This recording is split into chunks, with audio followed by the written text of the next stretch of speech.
Just a few days ago, Apple opened up their highly anticipated Apple Vision Pro up for pre-orders, and many of us, myself included, had to ask, has Apple lost their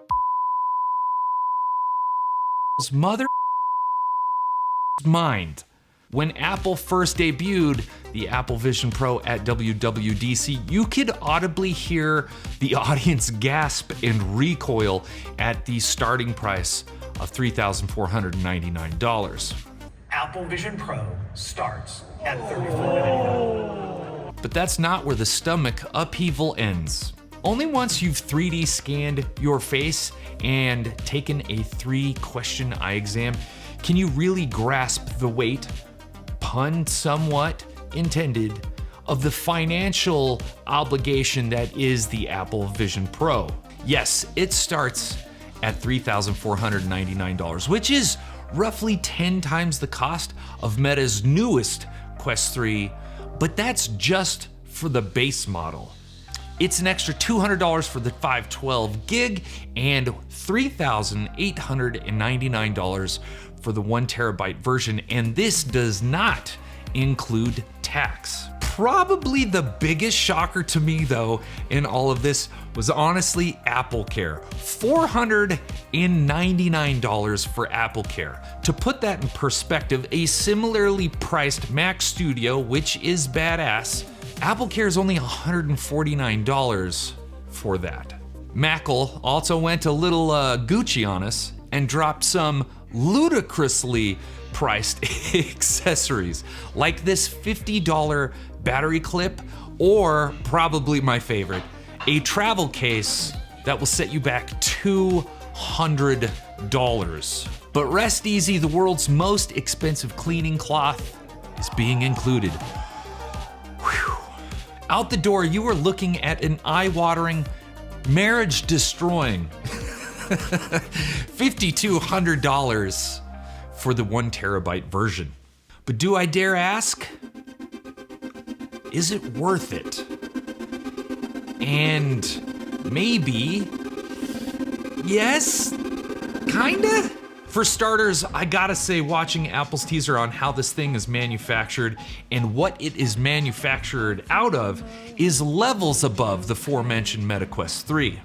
Aluminum, optional Zeiss optics. As a photographer, I can tell you for sure, Zeiss knows how to make glass. And despite its weight, which is actually not much heavier than the MetaQuest 3, I think it's going to be far more comfortable with Apple's super knit bands. Now, I'm not a spec guy, which actually doesn't bode very well for a tech guy. I don't have much to say about the specs and the processing power, but I do know this much about Apple and the experience I have with many Apple products over the last decade. Apple has a track record of overinflating rather ambiguous graphs and charts. They're oftentimes late to the party, but that's because they're busy sharpening the axe. It's from that saying, like, sharpen the axe like 10,000 times and then, you know, don't just keep whacking at a tree until it falls down, like spend the time sharpening the axe. I have a 38-inch ultra-wide monitor that I use for editing. However, I also travel a lot, and usually on those plane rides, I'm doing a lot of editing, which confines me to the 14-inch screen of my MacBook Pro. If you were to say, make that screen 38 inches on your plane ride and get that same experience that you have while you're at home editing, for me, it would almost be worth it just for that. My MetaQuest 2 also relies heavily on me using 2 controllers to get the thing to work. Mostly, there's a caveat. But Apple uses an array of cameras inside to kind of chart and track your eyes so it knows where you're looking, and then it uses the gestures of your hand, like tapping, to select things. The idea of not having 2 things that I need to put batteries in, that I can just use my hands and have an experience that's far more untethered than using controllers, also excites me. The Apple Vision Pro looks like a really cool piece of tech that I could definitely see myself using a lot in the future. A really cool piece of tech I've been using already, though, for the last 4 years to be precise, is my Whoop strap 4.0.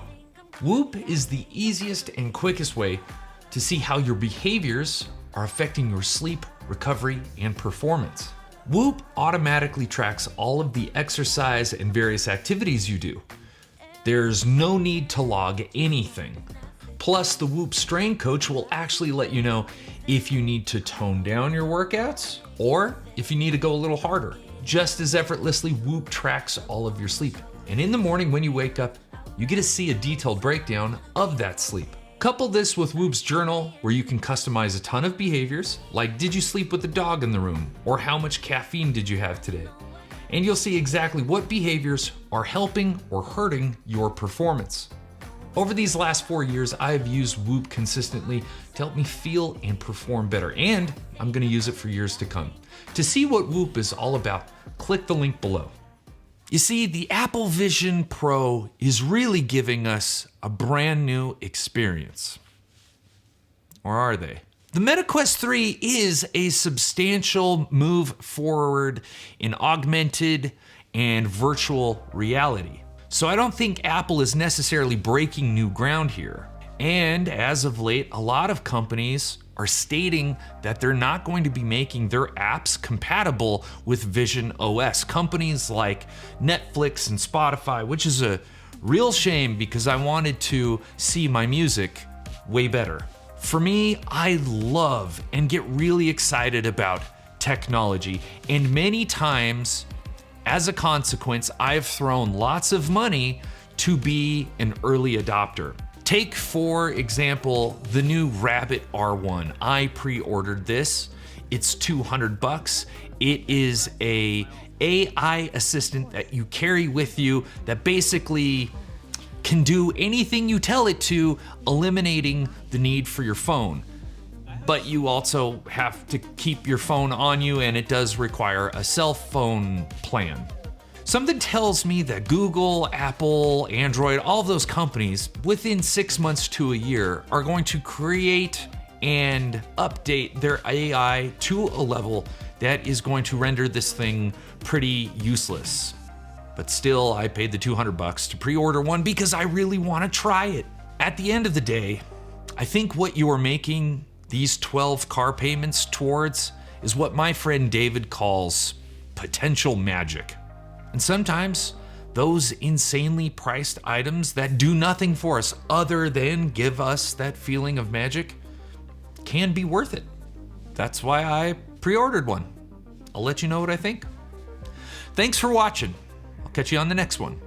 Peace.